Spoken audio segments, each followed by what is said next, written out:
It's just so grim. Something just freaking attacked the camps.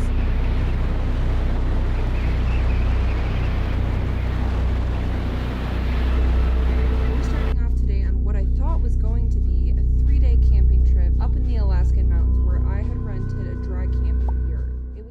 In Ontario, a winter camper and his dog Luna are getting ready to spend the night inside a heated tent.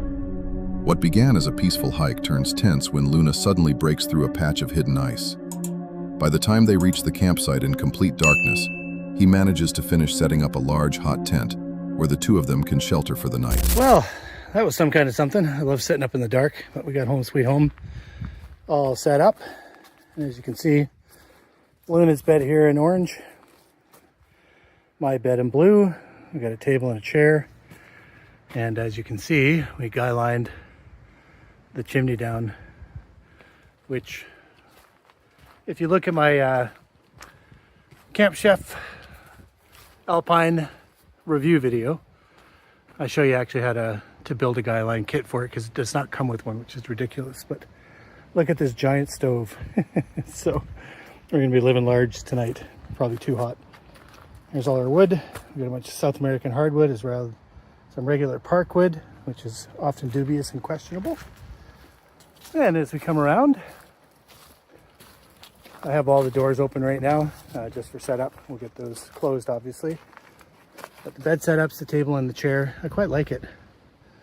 Fire here, good distance away from all materials, so we should be good. Even though the oversized stove is meant to pump out plenty of heat, the material around its small opening has already been scorched and damaged from earlier use. After spending a comfortably warm first night, they emerge to discover that the campground, still completely empty, has been blanketed by a layer of fresh snowfall. Currently about 8:30, I was up probably about 7 o'clock and 7:30. We decided that we were gonna go back to sleep for a little longer. And what a great night we had here in the tent. So this new stove is a champ. Like, I got up twice still. I had to get up and stoke the fire, put some wood in. But it was only twice instead of typically I'm up every hour and a half with the smaller stove. So definitely a big win for less maintenance overnight. So I'm comfortable. I got the heater buddy because I didn't want to get up every hour and a half. And with this stove, I'm comfortable with the times I do have to get up. So I think we'll be using the heater buddy less this season. At any rate, Lynn and I are going to get me some coffee and let's go get some coffee. Wow, would you look at that, gang? And it's turned into a bit of a winter wonderland. And how lovely is this? What a great spot. Little ravine back here behind our campsite. And we don't have any neighbors. It's kind of perfect. There is a campsite way back over there. I don't know if you see the picnic table, but yeah, really private. The isolated spot feels peaceful, with no other campers nearby and an almost complete silence hanging over the area, though more snow squalls are expected to roll in later. While out walking, he recalls the most terrifying incident he has ever experienced with Luna. Years earlier, she had chased an animal onto a frozen creek, crashed straight through the ice, and ended up stranded on the opposite bank, showing early signs of hypothermia. Look how loyal she is. She always comes back, make sure that I'm okay. Hey? And for those that don't know, a couple years ago, she fell through the ice on a creek, and she's been a little more trepidatious ever since, which I, for one, am happy about. You want to talk about a scary event? She's chasing after a squirrel, went through the ice, and she swam to the other side. When we couldn't go get her, I put a stick in the water, even right offshore. It was like almost 7 feet deep. And as a wise police officer I saw on TV once said, I never got a call to pull a drowned dog out of the water, but plenty of drowned people going after dogs. So she was on the other side for about 20 minutes. And I ran to try and get to the other side of the creek over the bridge, but it was a weird part. I couldn't do it. And eventually we got her. She definitely had some hypothermia. And ever since has been a little more trepidatious, which is great. Never leaves my side. She used to run off like crazy. Could just be age. But what a great dog. Do you have a great dog? What's your dog's name? Do you take it camping? And there's our house during the storm. I just love this idea that it's so inhospitable out here. I mean, look at it. It is coming down for real. And yet, we're okay. Beautiful oasis in the storm. Really beautiful.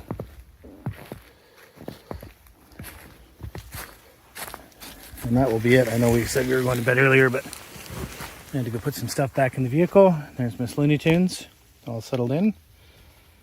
There's Miss Looney Tunes all settled in. Hey, baby girl. I think you had a pretty good day. You look pretty tired. Right? It was a great day with you. Without warning, thick snow descends on the campsite, turning the outside into a hostile white blur. Yet the heated tent stays warm, offering a small pocket of comfort amid the worsening storm. Next morning, after Salt irritates one of Luna's paws, she is fitted with protective boots before they set out again. With the trail's roots and edges buried beneath snow, every step through the forest demands extra caution and careful footing. Wow, would you get a look at that? Beautiful. This is what I'm talking about. Wow. Wow.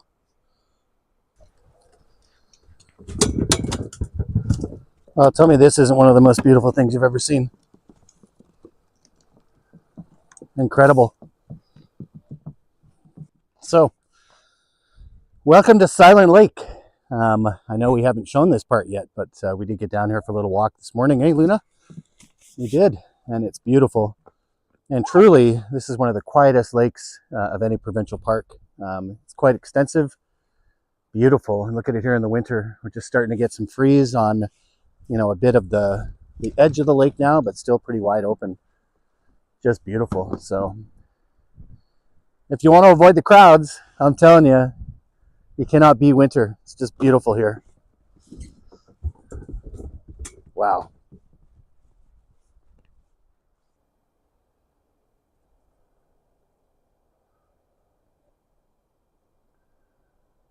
All right, gang, Luna and I have arrived. We're gonna get out for a walk, and she's kind of funny right now. She's got her booties on because there was some salt, and one of her paws was getting sore just from a short little walk. So, starting anyway. Get it warmed up in here. It is minus 6 degrees Celsius. One other less glamorous part about things to think about for your wood stove. I don't really see a lot of people show this.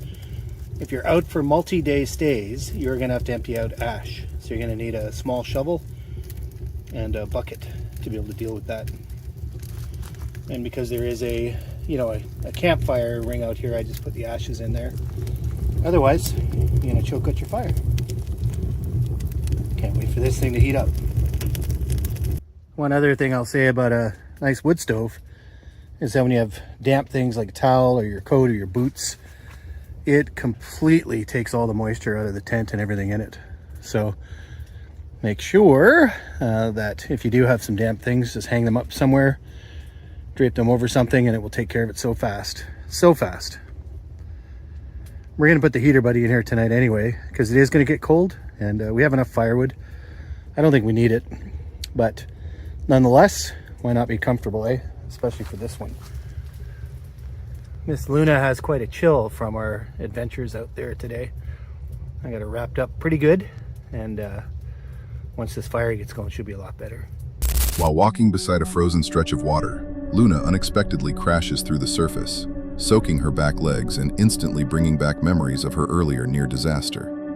He watches her closely and starts thinking about cutting the hike short. Once they return to camp, the temperature has fallen to minus 6 degrees Celsius, and Luna is clearly feeling the effects of the cold, damp outing. After bundling Luna in warm coverings, he dries their damp gear beside the wood stove and sets up a backup propane heater as an added safeguard. By the time they turn in, the temperature outside has dropped to minus 10 degrees Celsius. Curled up inside the glowing hot tent, both camper and dog finally relax, having narrowly avoided another dangerous encounter with the frozen ground. The second story follows a camper and his dog as they battle a violent mountain blizzard that nearly destroys their hot tent before forcing them to wade through deep snow to escape. The lake appears calm under a clear sky, but the forecast predicts heavy snow and gusts reaching 80 kilometers per hour. While setting up the tent, he worries whether its inflatable frame can withstand the approaching storm. Can you hear the water, the lake? Just lapping on the shore. It's just beautiful. It's actually a clear sky. I'll take you out afterwards. I can see stars. You would not be able to tell the weather that we've got coming in here just by looking at this right now. Oh, it's so relaxing. Just this calm before the storm. I'm actually kind of nervous. I'm nervous about tomorrow. We've got 80-kilometer-an-hour gusts, maybe heavy snow. We're just going to get absolutely slammed. I hope this tent survives. If it doesn't, then I'll have to go and sit in the truck. At least the troopy, Brucey the troopy, I can sleep in there properly and be warm. It's got diesel heater in there and everything. I just don't want to have to do that. I want to be able to stay in here and enjoy the snow. So I'm hoping this tent is strong enough. Holy moly. I was out there filming just after moving the truck and sound was coming in, and did you see the gust of wind that suddenly kicked off? And I was watching from outside as the chimney was just moving like that, and all I could think was, is it going to blow? Is it going to go over? What a nightmare. Oh, another huge gust coming through. It's an absolute blizzard outside.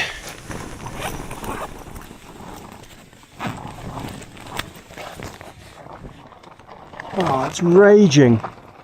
The wind keeps changing direction, so now the truck isn't protecting it. There's just nothing I can do about it.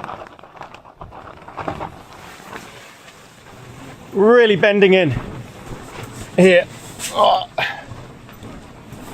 Wow.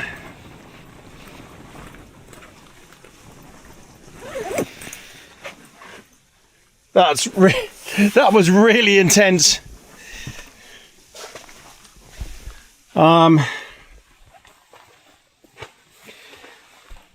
Yeah, it's just, what do I do?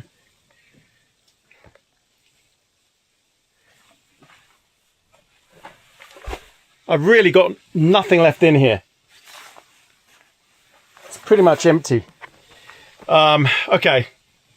Without warning, a powerful blast of wind slams into the campsite, rattling the stove's chimney and visibly warping the tent's inflatable support beams. Worried that the strong gusts might pull the pegs out of the frozen ground, he repeatedly moves his truck around the shelter, using it as a barrier against the shifting wind. When the storm swings around again, it begins crushing another side of the structure. Because the stove could become a serious hazard if the tent failed, he let the fire die and retreated to his truck for safety. If the tent collapses, basically, and there's nothing in here, it doesn't matter. But if the stove is on and it catches light to everything, that's a complete nightmare. All right, so I'll put the stove on full, let it burn itself out, let it cool down completely, and then we'll pack that away as well. And what I'll do is because there's not enough room in the back of the truck to sleep and have all this gear in there, so I'll just stack it up outside the truck. It'll be fine. I think the pressure's holding. Oh, and it's grim. It's so grim.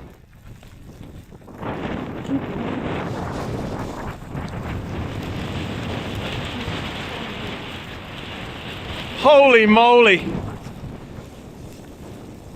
The poor tent is taking such a pounding, she said. But look, behind the truck, it's actually holding up. Not so bad.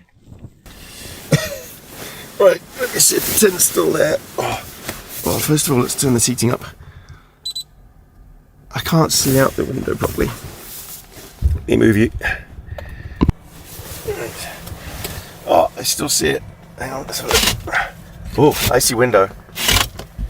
I see. Oh, it looks like it's all perfect. Wow, okay. Yep. Oh, looks fine. Good. Looks icy as anything. That's gonna be so brutal. Okay, I've got to get up, put my bed away, and maybe we'll get a coffee on. All right, let's go out and check it all out. I'm not looking forward to this. Oh, back door's frozen. Hang on. Oh, wow. Crunchy. Oh, the wind chill. Oh, let's let Bernie out. Whew.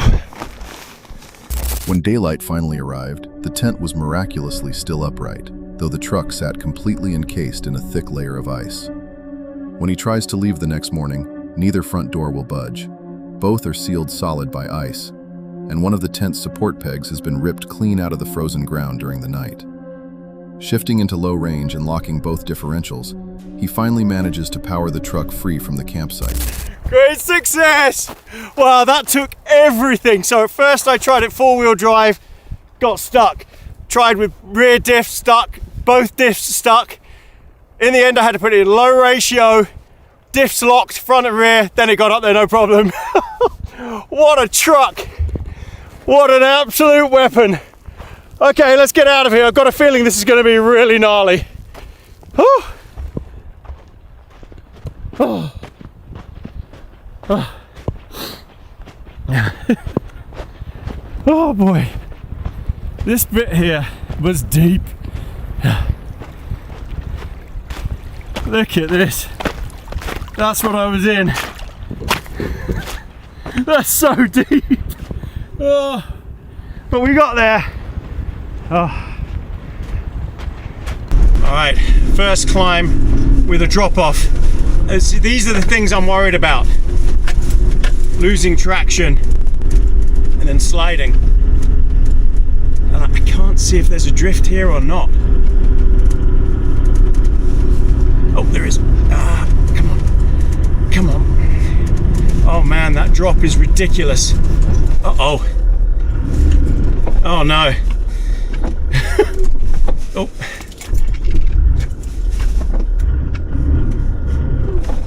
Oh no. I think.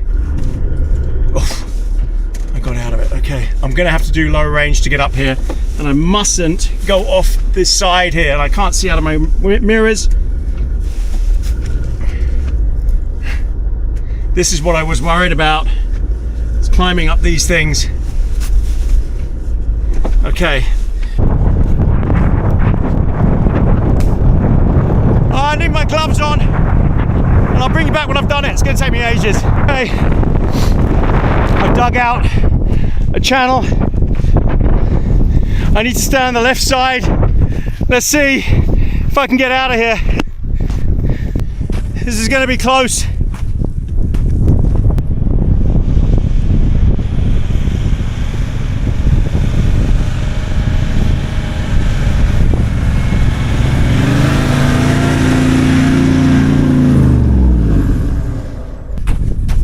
Yes, great success.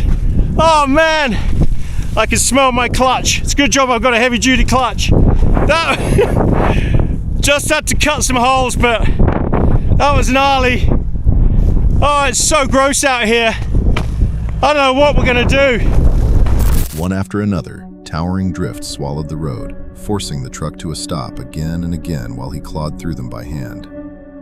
On a steep climb running alongside a sheer drop, the vehicle lost its momentum completely and ended up buried in a wall of packed snow.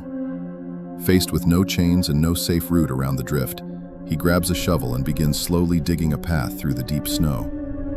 Once he had carved out a narrow passage through the snow, he climbed back behind the wheel and gave the truck another try. Eventually, the truck muscled its way through the packed snow, even as the clutch began giving off a strong, overheated smell, and he kept pushing forward along the difficult road leading away from the mountain. In the third story, a solo camper named Jared heads back to a freezing woodland campsite where he had previously spotted signs of a large predator prowling near his tent. Once darkness falls, unexplained movement begins pressing closer and closer around the camp, leaving him on high alert. Just before nightfall, the memory of a heavy bang from an earlier visit resurfaces, and he decides to check the spot where something had apparently been killed during that prior trip. So while the camera was down and recharging, I did hear one big bang coming from that way. And so we're about to head back there. We'll keep our eyes open for tracks. Also, there was a bloody mess. Something was killed right over here the last time I was here. So we also have a predator running around here. Oh, big wolf tracks. Huge wolf tracks down there.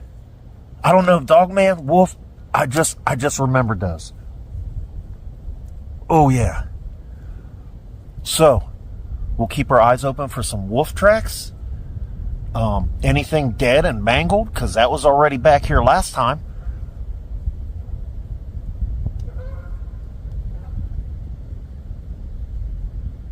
And then once we get back from the offering tree, I'm going to get dinner started as well. It's much later.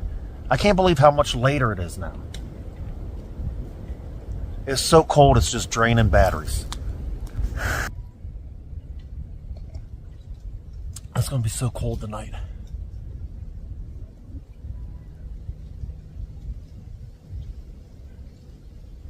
Whoop!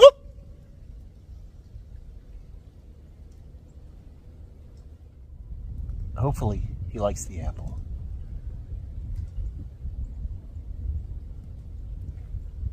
Realizing just how close that site lies to his shelter, he stays focused on spotting possible wildlife signs, instead of jumping to supernatural explanations for every rustle in the dark. The wind strengthens, snow begins falling harder, and the cold deepens as the evening wears on. Giving up on staying outside any longer, he retreats into the tent to escape the biting wind and get his sleeping area ready for the night. A small but crucial step before numbing fingers make even basic tasks a real struggle. Okay, I did bring the big tent with me.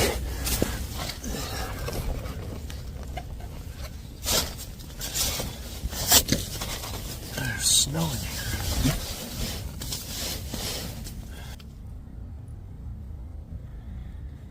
Holy smokes, it is ready. Look at that.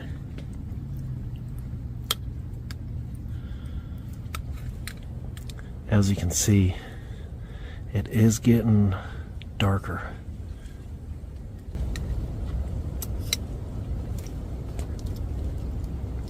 Oh! Oh, did you guys hear that? Wait a minute. Is that ice too? That was a knock. That was a knock, but there might be ice out there.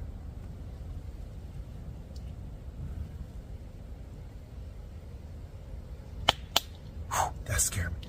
That was... Holy smokes. No way.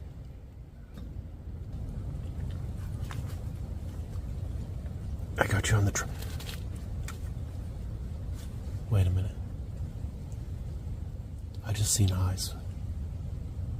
And that was for sure a knock. I seen the eyes twice, so I know I seen eyes. Where'd you go? Right back in there. Man, I didn't even get done eating.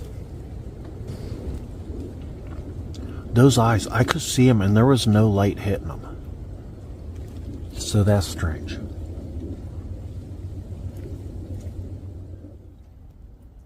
That was for sure a knock, though. And I wonder, could that have been a light? Oh, wait a minute. No.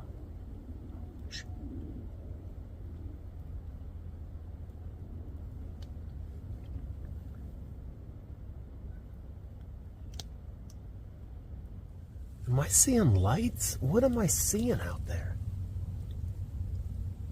Is that coming up on camera? That was wood hitting wood. That was wood hitting wood we just heard. When darkness falls, knocking echoes repeatedly, and he glimpses reflective eyes just past camp. Additional wood-on-wood knocks soon echo through the trees, though Jared can't pin down what's making them, so the possibilities remain wide open. Wildlife moving nearby, dead branches cracking in the wind, or something else entirely beyond easy explanation. As the cold deepens, another sound comes, resembling a faint whistle.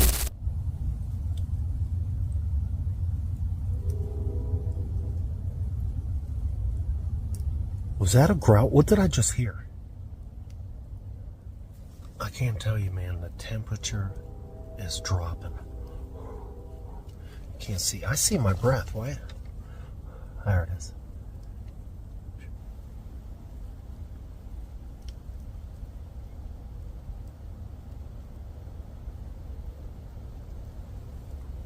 Man, I keep hearing crap.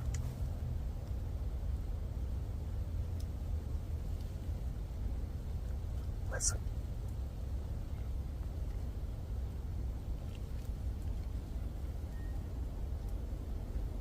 Was that a whistle?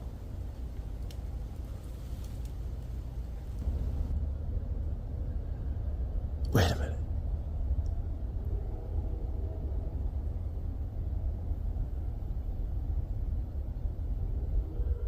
That's footsteps.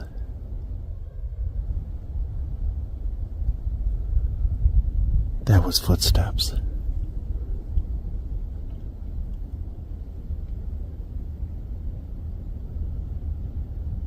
Holy smokes, man.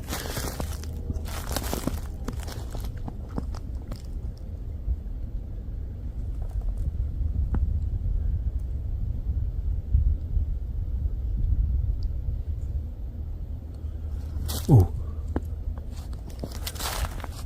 Am I seeing eyes back there? What am I seeing?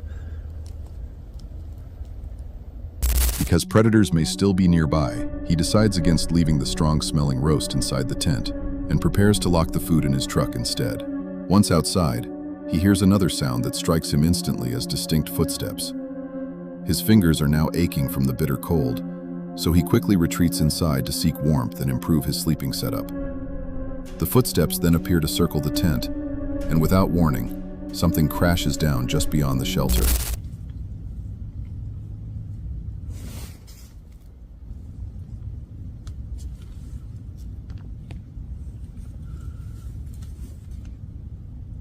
There's somebody walking.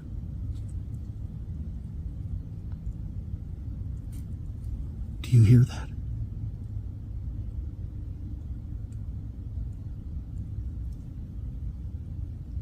There's somebody walking out there.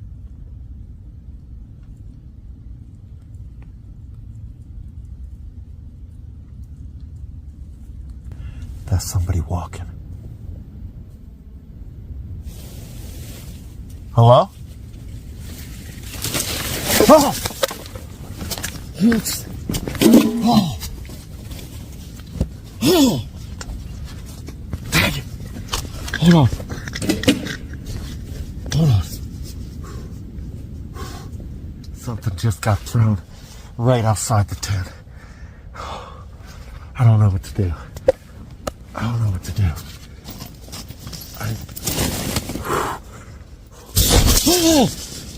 No, I'm armed. Hey.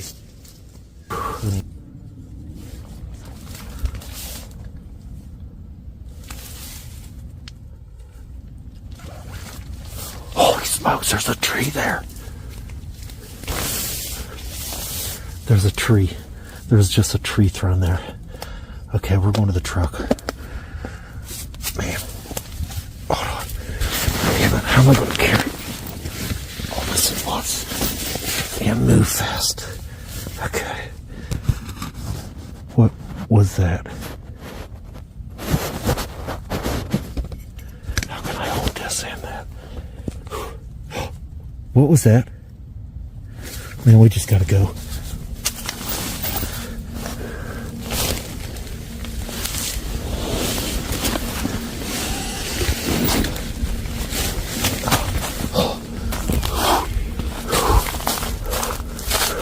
With no way to determine what caused it, Jared stops looking around and starts planning a quick retreat to his truck instead of staying exposed.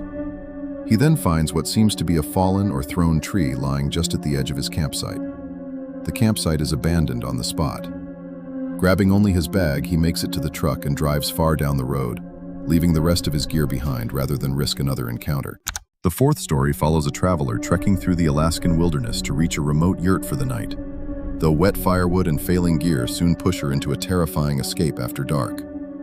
The journey begins with the sun already sinking as she starts the nearly 2-mile hike, her backpack painfully heavy on her shoulders, while each step sinks into the deep snow that covers the entire trail.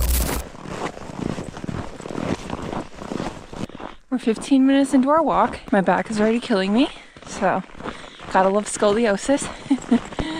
Oh man, good times. This really isn't too bad of a hike though. I mean, it's just basically like compacted snow, super easy to walk on, so that's good. We have like, I don't know, probably a mile and a half left. Woo! I don't know, I'm totally guessing. Totally guessing. Okay. How pretty though. Those icicles. Oh my gosh. Look at the skylight. There's a little skylight. Oh, it's so cute. This is so cute, Bubby. Oh my gosh. Someone remind me to get a hiking backpack. A proper one. Not good.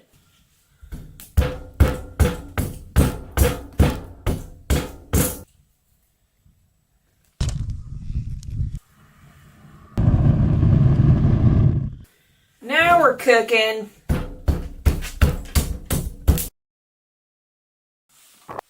See how smoky it is in here? Just from like dealing with wet wood.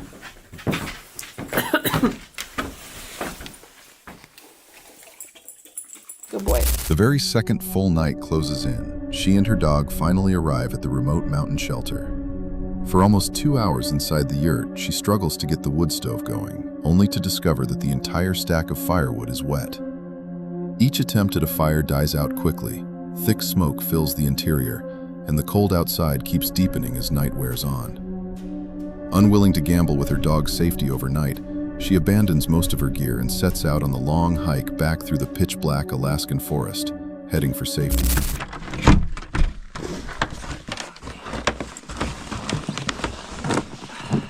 This sucks. Bubby, it took us like 45 minutes to get up to the yurt. I'm hoping with my lighter pack weight, I should be able to get back a lot faster. Yep, come on, kid. Well, not really time to like play, but I like the positive energy.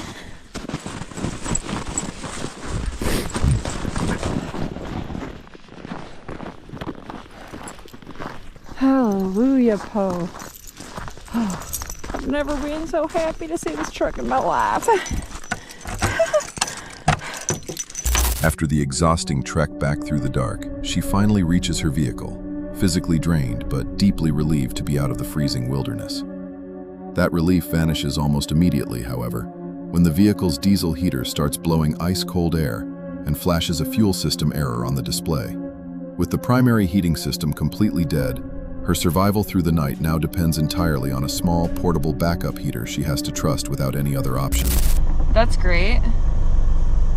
And the diesel heater is blowing freezing cold air. Okay, cool. The diesel heater broke already.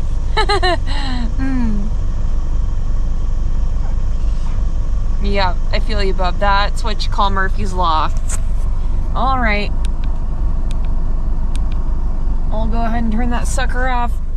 And that's why you carry a buddy heater.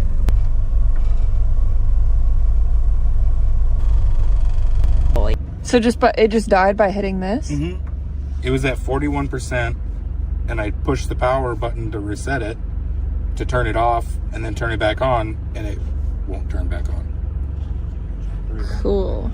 Jacker just died, I guess. When she returns to the yurt the next morning, she discovers everything inside has frozen completely solid. A warning also reveals that an aggressive black bear had recently tried to force its way into all 3 yurts nearby. While repairing the diesel heater, another major issue surfaces. The portable power station suddenly gives out without any warning. Only later did technicians discover that snow and ice had blocked the heater intake, while the power cables were damaged by spilled coffee. Reflecting on the trip, she admitted the dark hike back had been the most frightened she'd ever felt during her vehicle camping days. I've been reflecting in the last few days just because I tend to do that when a bunch of stuff goes wrong, and I genuinely, you guys, that walk back from the yurt was genuinely the most scared I've ever been truck camping. I never get scared. That was the most scared I've ever been. I'm not joking. It was the freakiest feeling. Like just something was watching you, and I felt like I had a bear about to attack me at any moment. It was so crazy. Throughout the entire journey, an unshakable feeling of being watched never truly left her, and the constant thought of running into a bear kept her nerves stretched to the breaking point. Fortunately, both she and her dog made it out of the situation completely unharmed. The fifth account follows a van traveler moving deep into the Arctic just as several powerful snowstorms approach, forcing a choice between staying at an exposed mountain campsite or relocating to a safer spot near the plow trucks. Later, on an icy road, he comes across a large group of reindeer that appear to have been hit by vehicles, and he realizes the deep snow is probably pushing more animals out onto the roadway as well, raising the risk of collisions.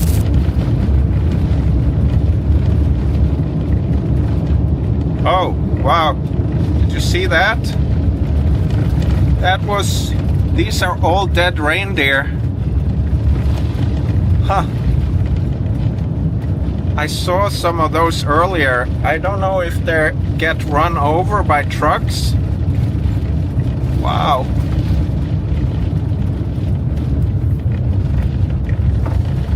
There's just hundreds of dead reindeer.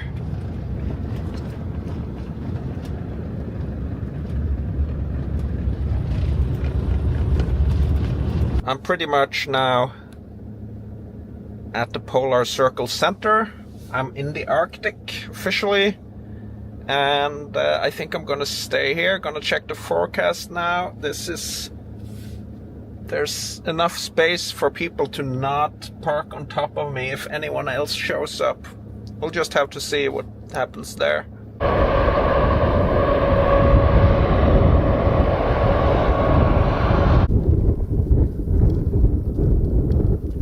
Easing off the accelerator, he moves forward with caution as the road grows increasingly slick beneath him. He eventually reaches the Arctic Circle and finds a nearly empty parking area beside the Polar Circle Center. The spot looks perfect, but the heavy snowfall makes him question whether the van can leave once the storm arrives. With heavy snow and powerful winds forecast to last for days, staying high on the mountain no longer feels safe, so he chooses a more protected spot beyond the barrier, parking beside a shelter that plows keep clear.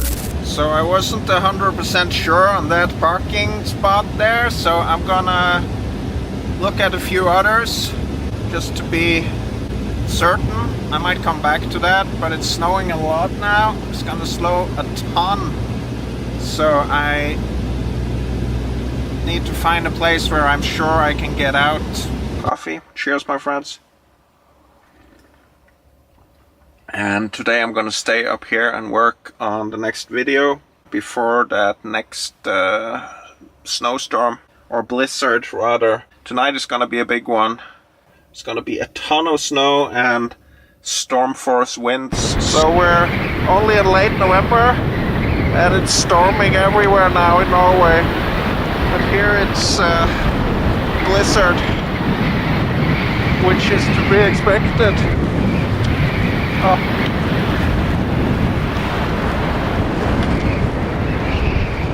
It's really hurts my face.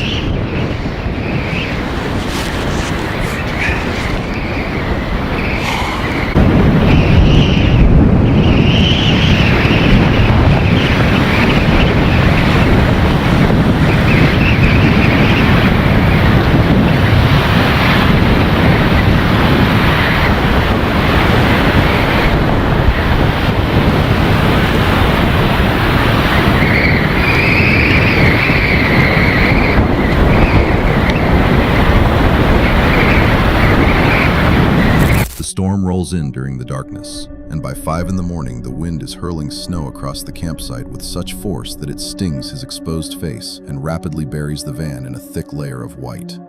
He feels immense relief that he left the exposed mountain location before the weather turned severe. Updated forecasts suggest the storms could persist for 4 days, with winds on the upper slopes climbing to near hurricane levels. Lots of cool weather now. Let's see what the forecast says.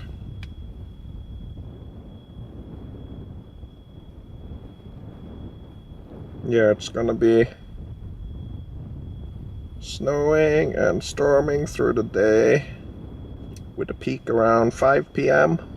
and then it's gonna peak again tomorrow morning around noon. There's gonna be a ton of snow. That's gonna be the peak snow, and also at 6 in the morning. And then even Saturday, it's a big new storm coming in now. Wow. Full storm. And then it's gonna continue on Sunday with less wind but a lot of snow. So it's Thursday today, so we got what's that? That's 4 days of storming here. Maybe I should go across the mountain. This spot is so good for storms because you have those plow trucks that come by every now and then, and they clear the lot beside me here. And I'm in a snowdrift now, but I'm pretty sure it would be quite easy to get out of so far. And it's not for safety I'm staying here, it's for convenience, that it's easier to get out.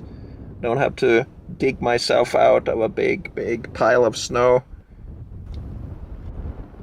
Right now it seems like the wind is much fiercer the other side of the building. I think I am sheltered from that right now. The wind is turning a little bit more to the west. Well, maybe I spoke too soon. It's kind of picking up again now.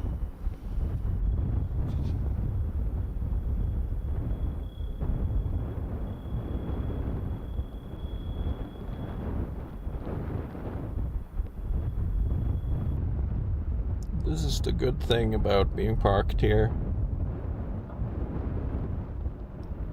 You get your own personal plow truck.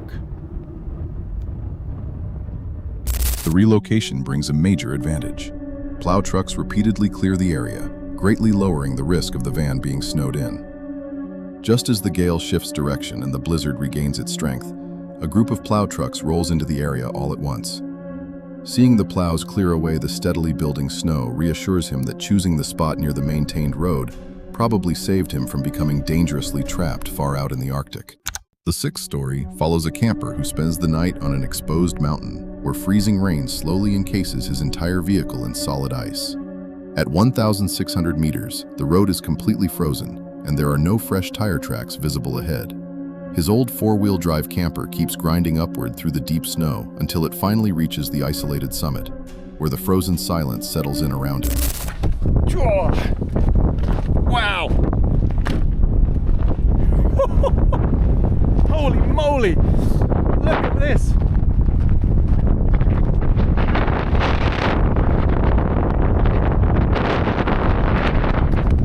how thick this ice is! That's crazy! Massive!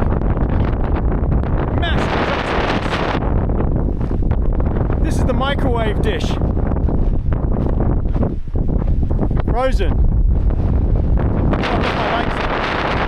Wow, it's ripping.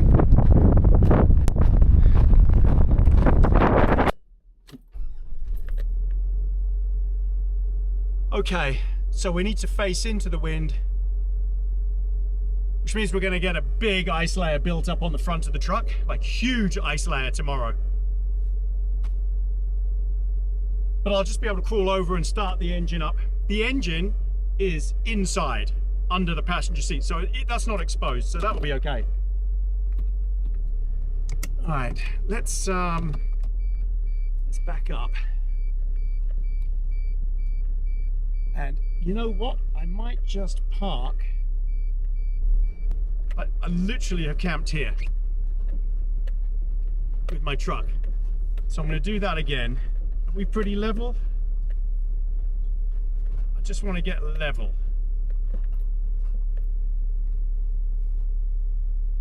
Okay, that feels level. Yep. Okay, now maybe everything will work. With winds howling hard enough that the furnace repeatedly fails to stay lit, He angles the camper straight into the storm to shield the heating system, knowing full well the windshield will be sealed under ice by daybreak. Before long, ice has started creeping along the inside edges of the door as heavy layers continue building across the windshield, sealing the camper in an icy shell. Dressed in extreme weather gear, he steps outside into the roaring storm to gauge just how rapidly the freezing conditions are consuming everything around him. Hopefully we're not frozen in. Oh, we are a bit. Okay. Oh. Yeah, opening the door is hard. Okay, now you're not going to be able to hear me much probably. Let me just go leeward side. It's starting to get a little bit dark. Oh. Okay, let's go around and see what the temperature is on the van first.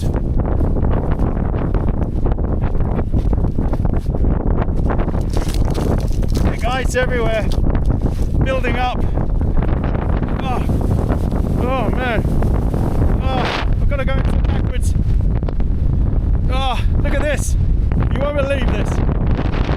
I've been here 3 hours. Microwave transmitter to the North Island. Well, someone will have to tell me, does this stuff work when it's coated in this much ice? I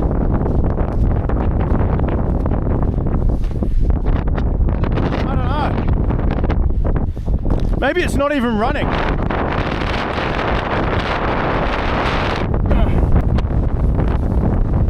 It's catching. So I'm going to have to go in.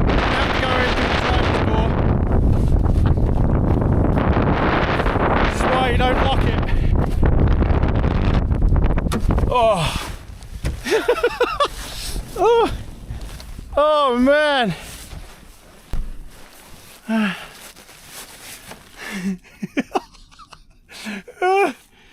Oh, stupid door. Oh, you know what? I need a proper handle on the outside. This is why I'm testing it. As he turns to head back inside, he discovers that the camper's main door has completely sealed itself shut from the ice, and every attempt to force it open proves useless, leaving him locked out in the storm. Using the driver's door, he gets back inside and awkwardly crawls through to the rear. When daylight finally returns, massive icicles hang from every surface of the camper, and the entire summit has transformed into a sheet of solid ice. The windshield, both doors, every wheel, and the road itself are locked beneath a thick, frozen crust, making it impossible to simply start the engine and drive away until the ice begins to thaw. Yeah. Holy moly!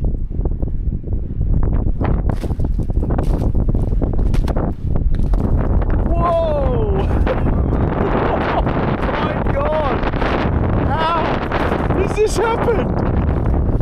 This is insane! Look at the size of these icicles! Look at that! And it's impossible to walk, it's all frozen solid! Good Lord! Whoa! That is incredible! I am just flabbergasted! Look at the Starlink, I can hear it. The heating is on. Look at this size of this ice here.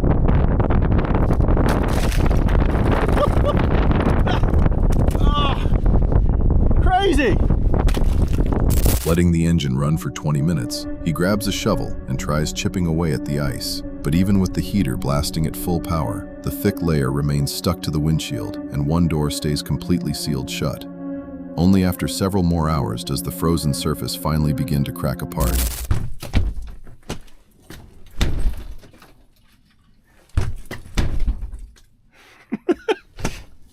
Okay.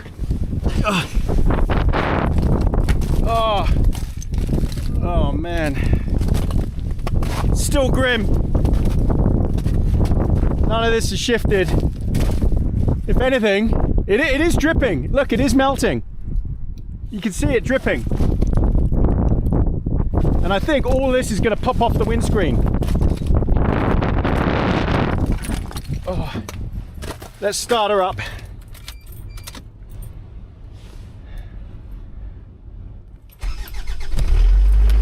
There she goes. All right, let's put her on full blast. It still doesn't want to come off. Got to be really gentle. Mustn't damage the windscreen. All right, that still doesn't want to move at all. And look, it's so thick here.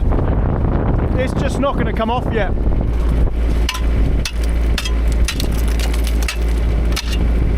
No, it's all still frozen solid. In fact, traction feels quite good. Let's hit the brakes and see what happens. Oh, there's a bit of skidding. That's quite a bit of skidding. Let's try that again. No, don't like that. I'd have to crawl down there. So what I'll do is I'll put it in low ratio again. Full low. Okay, let's turn the revs right down. Piece by piece, he chips the frozen crust away from the windshield and the Starlink unit, working with slow, deliberate care until a large sheet of ice suddenly breaks free and slides away. Moving in low range, he starts down the icy road, but the camper instantly skids when he checks the brakes. Rather than risk sliding off, he shifts into first gear, letting the engine break the icy grade.